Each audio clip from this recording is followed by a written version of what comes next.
చంద్రబాబు నాయుడు గారి నేతృత్వంలోని కూటమి ప్రభుత్వం ఎన్నికలకు ముందు, ఎన్నికల తర్వాత వాళ్ళ ద్వంద్వ విధానాలను, మాట తప్పినటువంటి వాళ్ళ వ్యవహారాలను ఎక్కడికక్కడ సోషల్ మీడియా ఉతికి ఆరేస్తూ ఉంది.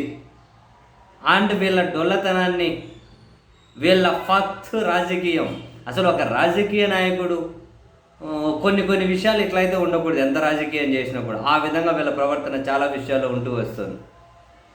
వీటన్నిటిని వీళ్ళు ఏ స్థాయిలో అంటే కనీసం జీర్ణించుకోలేని పరిస్థితుల్లోకి వచ్చేసారు వీళ్ళు.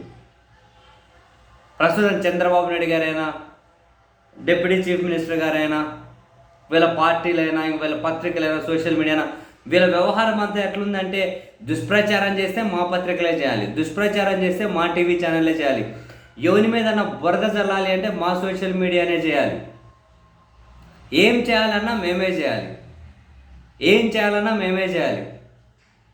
దుష్ప్రచారం చేసే హక్కు మాకే ఉంది, ఇంకెవరు చేయకూడదు, చేతి మేము తట్టుకోలేము. వీళ్ళ వ్యవహార శైలి అట్లా ఉంటూ వస్తూ ఉంది. దీన్ని జీర్ణించుకోలేకుండా పోతూ ఉన్నారు. అమరావతిలో నీళ్ళు అంటే వాళ్ళని తీసుకెళ్ళి అందులో ముంచాలి అంటారు ముఖ్యమంత్రిగా ఉన్న వ్యక్తి. ఏ అంశం మీదైనా కర్నూలు సుగాలి ప్రీతి అని చెప్పి రాజకీయంగా అమ్మాయి ఎపిసోడ్ ఎంత వాడుకొని ఇప్పుడు ఏం చేస్తున్నారు, ఉల్టా ప్రీతి అనే అమ్మాయి వాళ్ళ తల్లిగారిని తిడుతూ ఉన్నారు. అటువంటప్పుడు ఆ జనసేన అధ్యక్షుడు ఆయన ద్వంద్వ ప్రమాణాలను, ద్వంద్వ రాజకీయ విధానాన్ని ఎవరైనా చూస్తూ ఎందుకు ఊరుకుంటారు? ఇష్టం వచ్చినట్లు మాట్లాడుకుంటూ పోయి ఎప్పుడు ఎట్లా అవసరమైతే అట్లా ఎటు గాలి తోలితే అట్లా తిరుగుతామంటే కుదరదు కదా. ఇక్కడ ఏమి ఎవరు నియంత్రణ పాలన లేరు కదా, నియంత్ర పాలకులు లేరు కదా, ఇదేం నియంత్రితం కాదు కదా.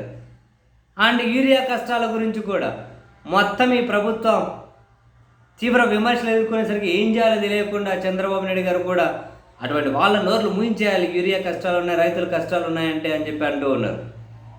చివరికి ఇది ఏ స్థాయి వరకు వెళ్ళిందంటే ఈరోజు క్యాబినెట్ సమావేశం జరిగితే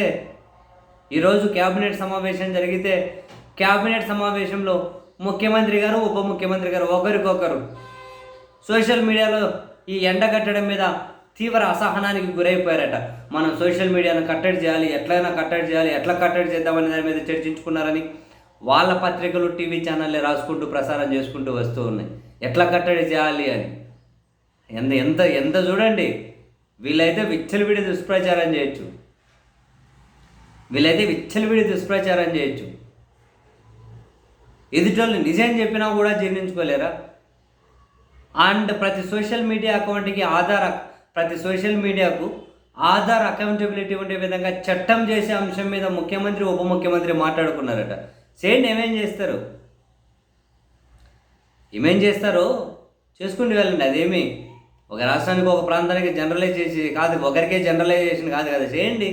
అందరి అప్పుడు నీటిలో ఉన్నటువంటి చేపలన్నీ, కప్పలన్నీ బయటపడతాయి కదా. చూడండి నీళ్ళు, ఇది ఏదైనా ఒకవైపు నుంచి మాత్రమే దుష్ప్రచారం జరుగుతుందో, ఇప్పుడు ఒకవైపు నుంచి మాత్రమే సోషల్ మీడియా అకౌంట్స్ ఉన్నాయన్నట్లు వాటిని వాడుకునే కదా ఎంత విచ్చలవిడితనం ప్రదర్శించింది. ఇప్పుడు మాత్రం నిజాలను లేకుంటే వీళ్ళ ద్వంద్వ ప్రమాణాలను ఎండగడుతున్నా కూడా జీర్ణించుకోలేకుండా పోతూ ఉన్నారు.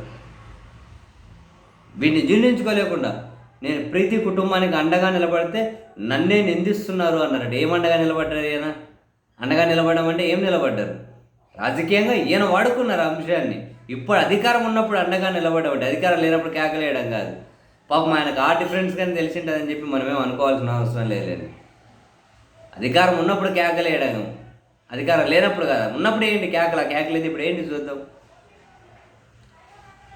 అట్లా ఒకరికొకరు అసహనపడి సోషల్ మీడియా మీద దాన్ని కంట్రోల్ చేయాలని చెప్పి ఆధార్ అకౌంటబిలిటీ ఉండే విధంగా ప్రతి అకౌంట్కి ఆ విధంగా చట్టం చేయాలని చెప్పి మాట్లాడుకొని పాపం ఒకరినొకరు ఓదార్చుకున్నారట.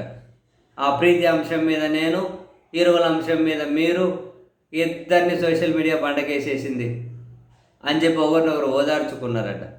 పాపం మొత్తం మీద సోషల్ మీడియా వీళ్ళ డొల్లతనాన్ని బయటపెడుతూ ఉంటే పాపం నియంత్రణతో మనస్తత్వం ఉన్నట్లుంది.